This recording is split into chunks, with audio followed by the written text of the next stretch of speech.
vote we got. Your parents left you there.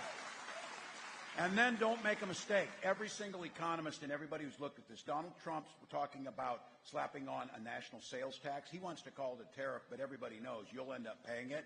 $4,000 a year, about 20% tax on everything you buy. It's bad policy. But look, he did keep one promise. He got his rich folks down to Mar-a-Lago, and he said, you're rich as hell, and I'm going to give you a tax cut. He delivered. He delivered on that. The rest of us, not so much. So look, some of you here, and you've got friends, you've got relatives. Some of us have brothers who see things the other way. You know it. You know who they are. But what I would ask is, because they always say this too, well, I don't really like Trump. You know, he does a lot of bad things or whatever, but I just love his policies. Your answer to them is, which policies are those?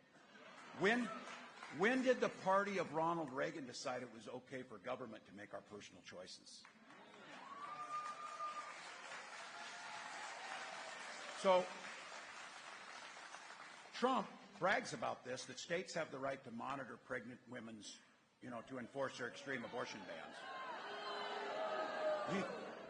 You got a real peach of a guy here who's running for governor on the other side who said, look, America doesn't hold you to that guy. Trust me. Because that guy is never going to be the governor of North Carolina. So.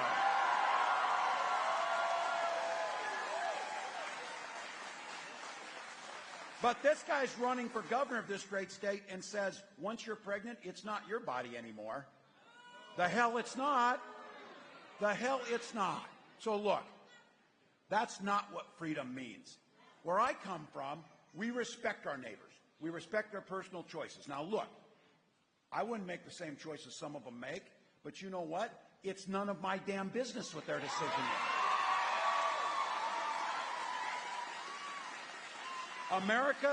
America works just fine if we treat people with respect and we allow them to make their own decisions.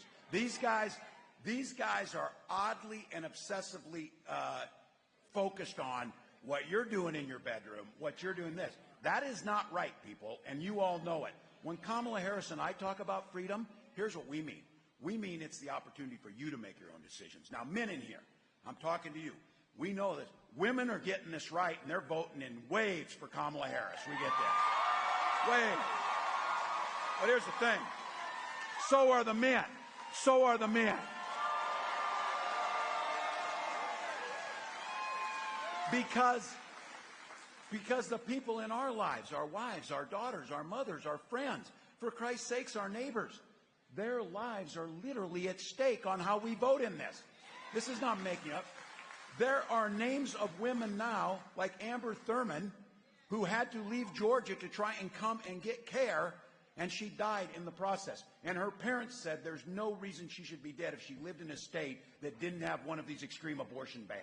That's what's at risk, fellas.